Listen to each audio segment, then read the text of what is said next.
and welcome to another daily draft where we take Magic one draft at a time. My name is Morgan. I will be your host today. We are doing a Dragons of Tarkir Swiss.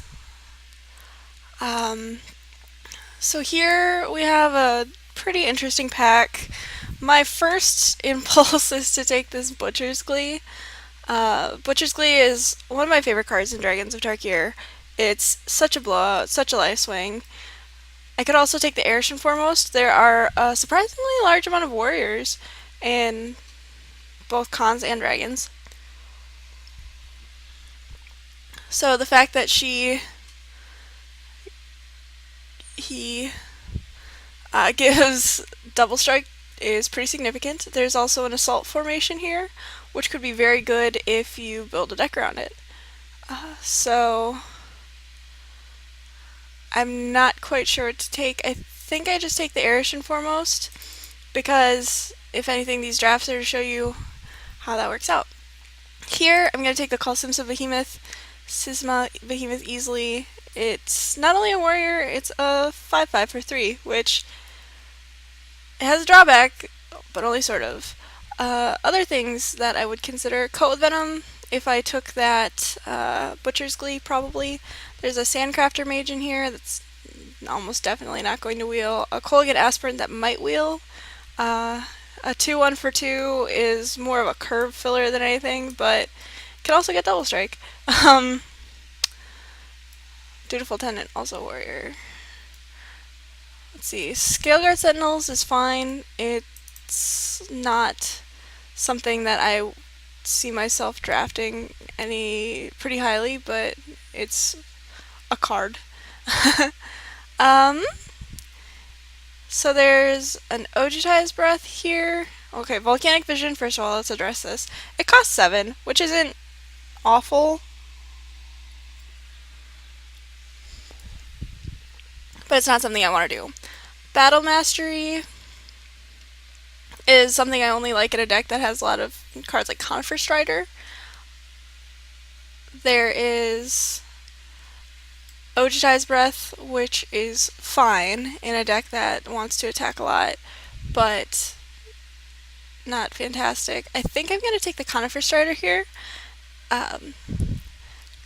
The red cards are really unimpressive to me, as are the white cards. The enchantments aren't something that I'm really looking to take very highly, whereas Conifer Strider will go well in whatever deck I choose to build. Here, I'm going to take the Crater Elemental over the Dragon Hunter, Enduring Scalelord, Territorial Rock. There's also a good amount of blue in here. Youthful Scholar is very strong, but not strong enough for me to want to give up removal spell / beater. So I'm going to take that. Scalelord is pretty good. Dragon Hunter is a warrior and a 1-drop, but Crater Elemental is quite good, and I'd like to get a chance to play with him.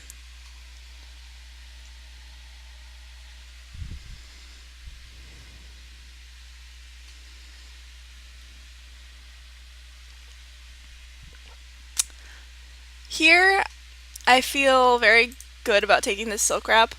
Silk Wrap is a premium piece of removal, especially in this format. I'm not a huge fan of Dragon's Guard Bear in this deck, I guess.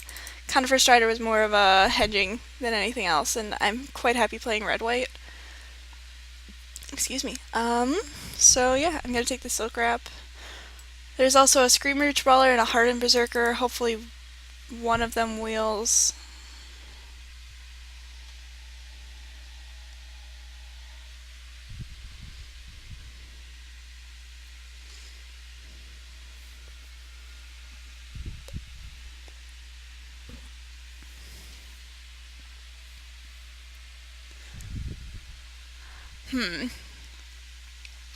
So here, I could get the Hardened Berserker, the Scale Blessing, Kolaghan Skirmisher if I really feel like I need a warrior, which I don't. Pinion Feast is fine. I think I take the Scale Blessing here. I got 3 3s already, and I'm not sure that I want a great deal of them. Scale Blessing can be useful depending on the amount of bolster I have. Bolster and Megamorph. So if I get cards like a Tarka Ifrit, Scale Blessing is going to be quite good.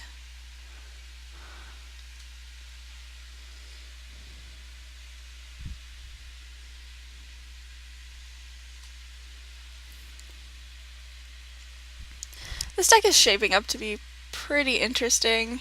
I'm not sure how it's going to go so far. I could take the Kolaghan Stormsinger, but I think I'd just rather have the Summit Prowler. Summit Prowler is surprisingly hard to beat without double blocking in this format. Stormsinger is fine though, especially since I just picked up that Scale Blessing. Like I said, counters from Megamorph do count. Towards the Scale Blessing. Here, I'm okay taking the Scream Rage Brawler. I'm not going to take the Dragon Loft Idol. It's fine, but I don't anticipate getting a lot of dragon support for this deck. Scream Rage Brawler is a turn 2 / turn 3 play that I'm not excited about, but I'm not disappointed by. If anything, it'll just fill out the curve.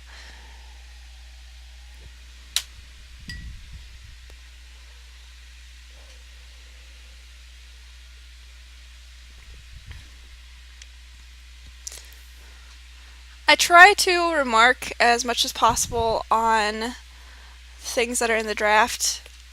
For example, this Encasenize, remarkably late.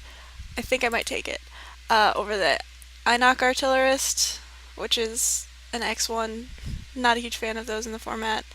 Vial of Dragonfire. We did see a bunch of blue cards, so maybe the Encasenize is a sign that blue isn't super open. Or blue is super open, rather. For those of you who have watched videos before, I like to try and stay in one color, maybe two. And the reason for that is because it is easier to get playables if you stick to one color than, say, if you waffle between 3 colors. So if I make a weird pick or ignore cards that are pretty good, it's because I'm trying to stay in, for example, red-white. Incidentally, this is the second red-white draft I've done on this show. My first one was fine. I'm not sure if I would have done quite as well had I played round 1, but yeah, let's see, we'll take the Battle Mastery. Maybe we'll get a Graceblade Artisan. That'd be sweet.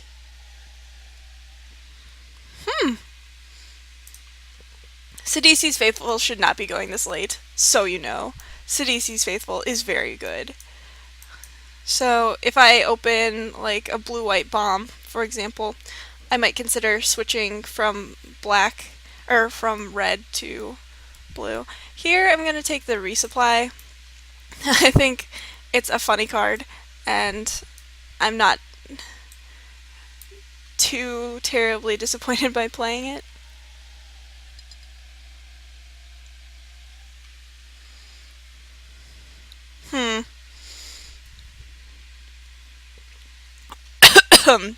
This is not the bomb we were looking for. Here we have a couple of good options in both red and white. Lightwalker is fine. It's a warrior, and if we get things like Sandcrafter Mages, it becomes very good. Kolaghan Aspirant, also fine, and red. Sandstorm Charger is not great when you cast it for 5, but when you morph it for 5, it's fantastic. Echoes of the Kintree is actually very interesting in this format. I think it's a lot better than people give it credit for, and if I end up having to play one in this deck, I will not be extremely disappointed. Here, there's a Pristine Skywise. It's one of those bombs that I was talking about. I'd rather take the Twin Bolt, though. Pristine Skywise, yeah. Like, Sidisi's Faithful and Encasenize are both very good. But I think I'm deeper in red.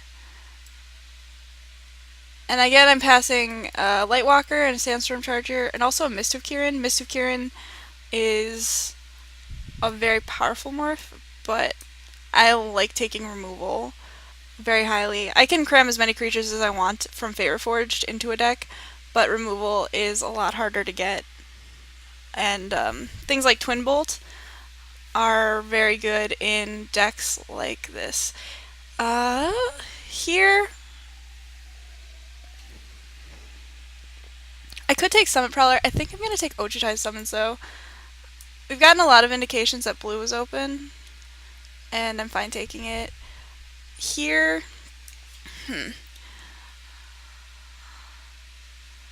there's literally 2 white cards, and neither of them are cards that I'm happy to play. There are 3 red cards, none of them are cards that I'm excited about either. I'm going to take the Airy Bowmasters. There's a chance that we're green, I don't know. Okay, here we go. We're back on track a little bit now.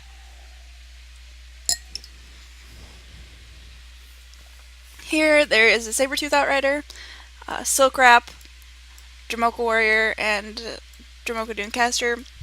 I only want one of these. I am happy to play 2 or more of the Silk Wraps though, so I'm going to take it. Dromoka Warrior is very good. We have plenty of 2-drops though, so I'm not as worried about that. Here, between the Territorial Rock and the Sandstorm Charger, I think I'd rather have a rock. We're set up to be kind of defensive in the beginning, and flyers are generally very strong.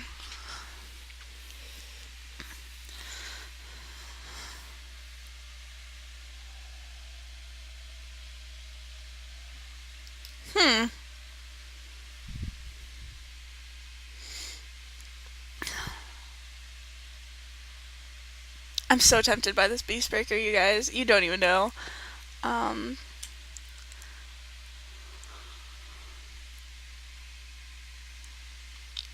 think I'm going to take another Territorial Rock.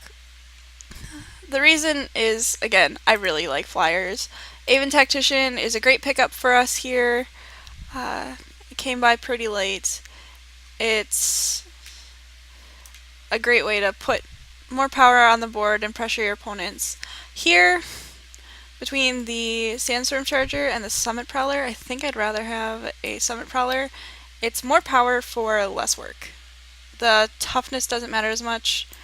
I'm a little disappointed to be passing the Kolaghan Aspirant, but I'll survive.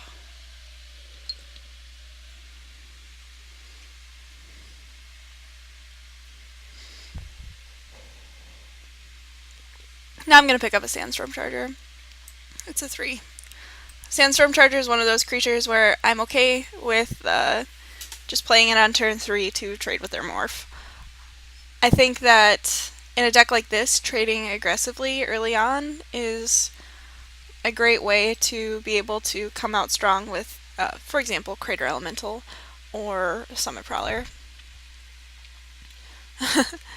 And I know it seems kind of weird to be like, oh yeah, Summit Prowler, super strong, but it actually is. Here, I think I take the Storm Singer. Storm Singer is on par with Student of Ojutai. I like this card just as much as I like the Storm Singer, but we want more early drops, and Kolaghan Stormsinger makes this Scale Blessing better. Not that we're playing to maximize it or anything, but it is nice to have. Just taking a Dragonlord Servant, maybe I get, like, I don't know, a Dragonlord Kolaghan or something, where I want to have it. Not likely, but it could happen.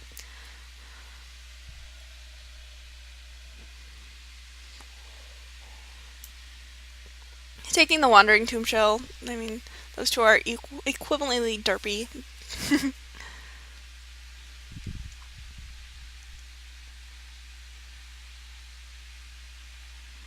I feel like there's only one blue drafter at the table, because occasionally I will get like an incredibly good blue card, but then I won't get any on the wheel, so, or I'll get one on the wheel. Kindled Fury might actually make the cut main deck, just given the amount of creature combat that we are likely to get into.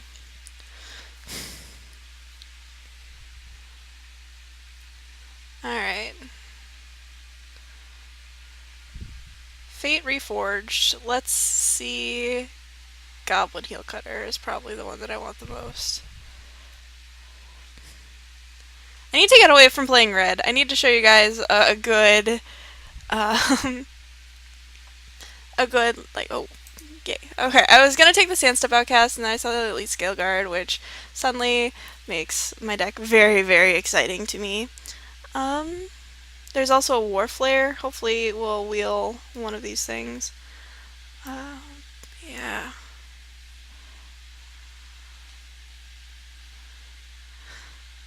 Suddenly very excited.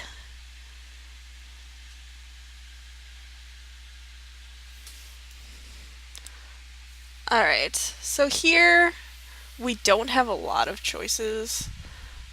It might be worth taking the Dragon Bell Monk still, but I'd rather not do it. We don't really have mana fixing though, so yeah, I'll just take the Dragon Bell Monk. I think it's fine.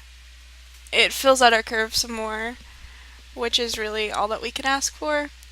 Here, there is some good cards that are probably gonna go around. I'm gonna take the Humble Defector. There are some tricksy things you can do with it, and like collateral damage if you get it, which is nice. Here, I'm gonna take the Sandblast. It's easily the best card in this pack. It's a solid removal spell. There's also a Mardu Scout that I can, you know, hope will wheel, but probably won't. At this point, our deck is looking solid. I'm not gonna say it's incredible, but I'm not disappointed.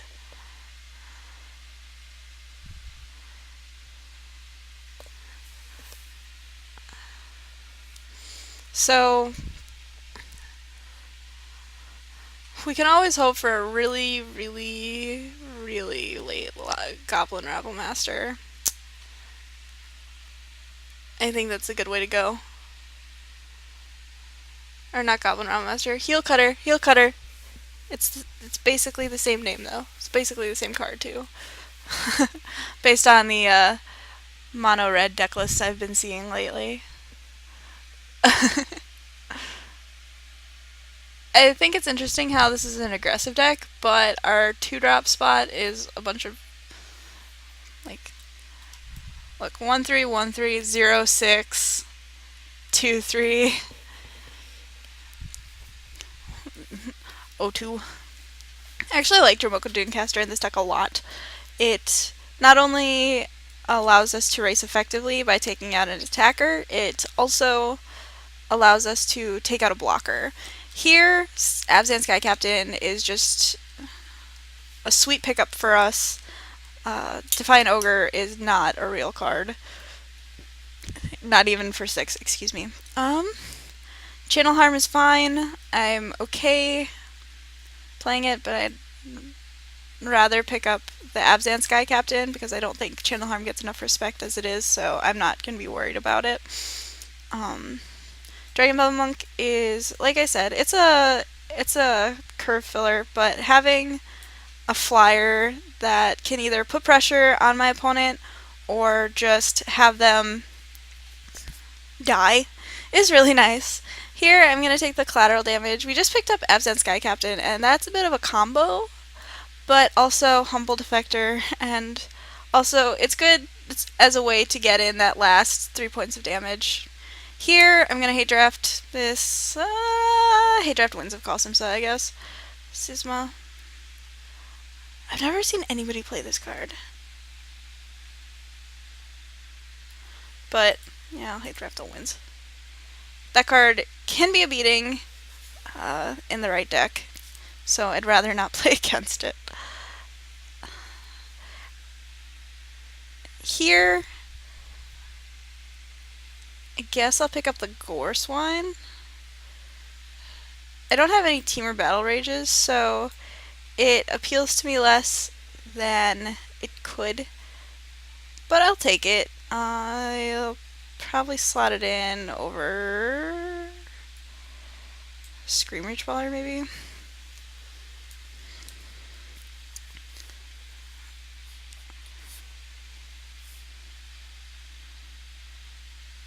And now this is the pack that we opened, this next pack.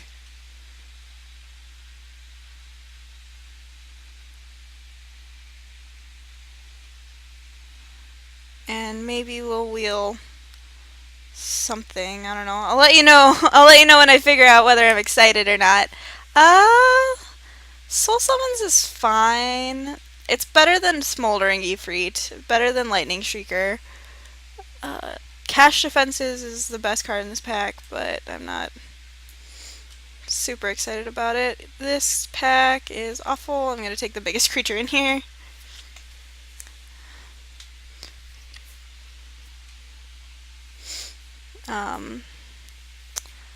Even Skirmisher is a warrior.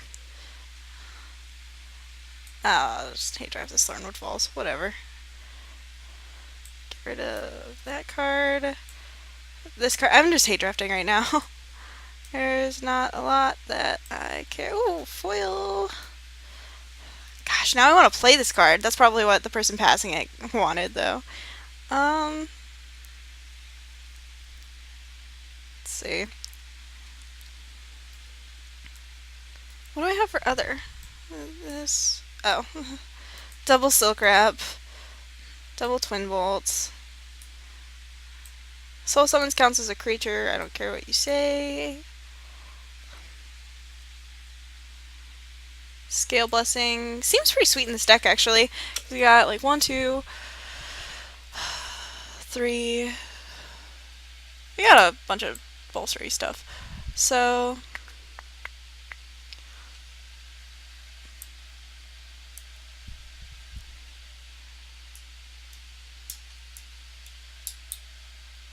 I think,